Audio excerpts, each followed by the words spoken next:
କନ୍ଧମାଳରେ ଜାଡ଼ ଶୀତ ସହ ଫୁଲବାଣୀରେ ପ୍ରଥମ ତୁଷାରପାତ। ଆଜି ସକାଳୁ ସକାଳୁ ଭୋର 5ଟାରୁ ଖାଟ୍ଟାଗୁଡ଼ା ଗ୍ରାମକୁ ଯାଇ ଦେଖିଲି ପ୍ରଥମ ତୁଷାରପାତ।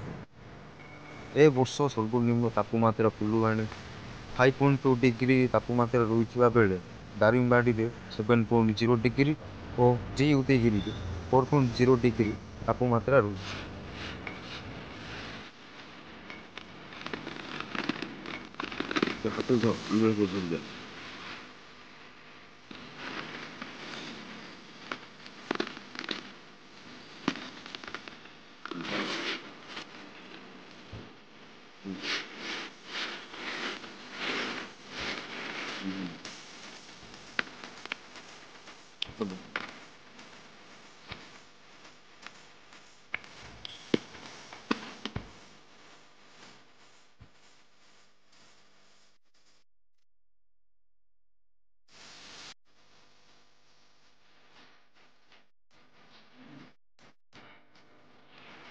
ଦେଖ